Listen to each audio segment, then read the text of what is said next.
Hi, I'm going to do a quick walkthrough of my workflow around the semantic web stack. I'm typically running terminal multiplexer, tmux, so that I can have various named sessions. Notice I'm in one called blog.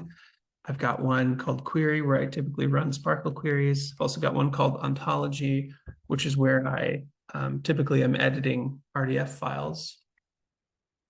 I'm going to be using Vim for the editing of those RDF files and the SPARQL queries.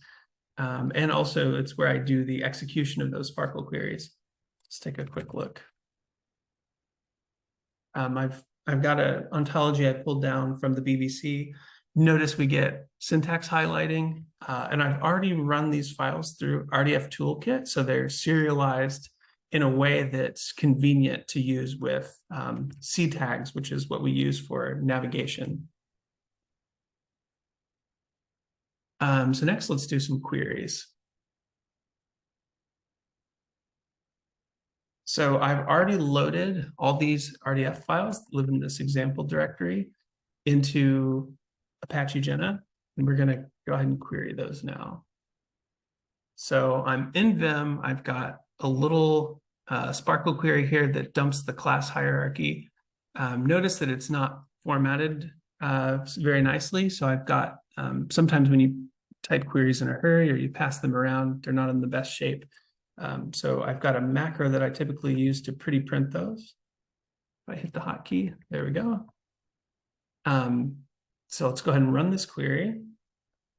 Oh, so note, before I run this query, I have a macro that I run that where if my cursor's in the query body, it will execute the query and it will immediately put the results, if it's tabular, into a utility called VisiData, which is this down here.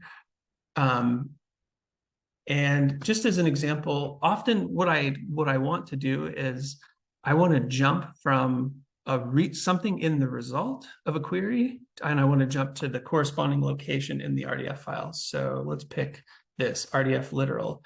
So I'm going to go ahead and hit a keystroke, which I've associated with the command I've defined in VisiData, and notice what will happen. It will jump me to the definition in the corresponding RDF file, which is in a different tmux session. So we went from the query session all the way over to the ontology session at the definition of RDFS literal. So let me go jump back. Let's pick a different, let's pick media type or extent. This one doesn't have a Q name. It's fully, it's a fully expanded URI. So let's hit the hotkey. There we go. So it's a DC terms resource. And I just want to, what I'm going to do next is I'm going to use C tags. I'm going to use the keystroke in Vim to navigate these URIs using C tags. So let's say I want to know what is this RDFS is defined by. Well, I put my cursor in it, hit the corresponding keystroke, and it jumps down to the definition. Let's say I want to go to RDFS resource. So let's tell me what that is. It's an RDFS class. I'd like to jump to a different, let's actually go to, I want to show that we can jump to different, here we go, different files. So here's a term, OWL ontology, to jump there. Okay, and then let's go back to RDFS subclass. I'm just following these. Now, typically after you've done some jumping to different files, you kind of want to go back to where you came from.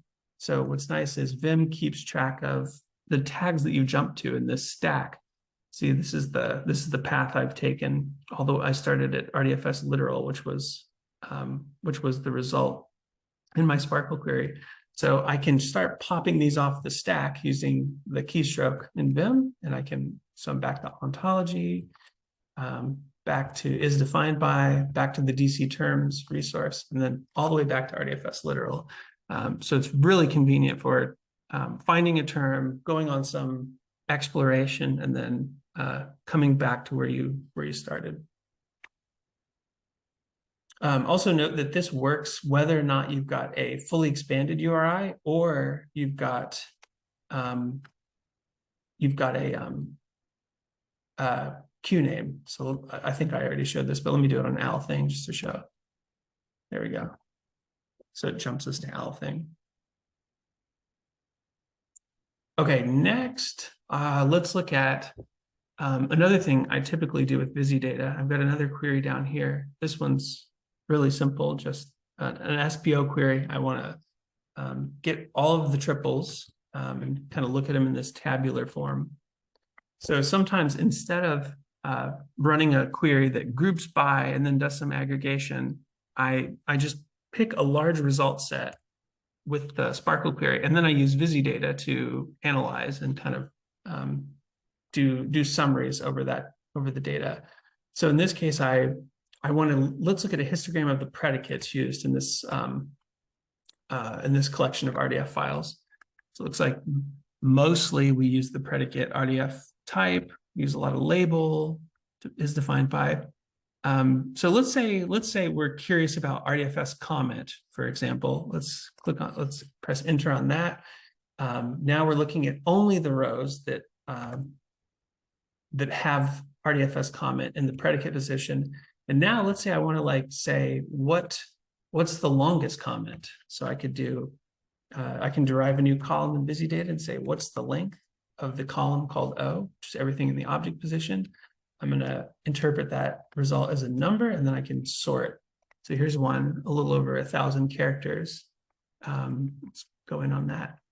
Apparently, it is the RDFS comment that's on the OWL ontology itself. It's the longest comment in this data that I have. Okay, what else? I think that was about it. Yeah, in the corresponding blog post, I will describe how I set each of these utilities up. And yeah, let me know if anybody finds this useful and if I can delve into anything a little more carefully. Thanks for watching.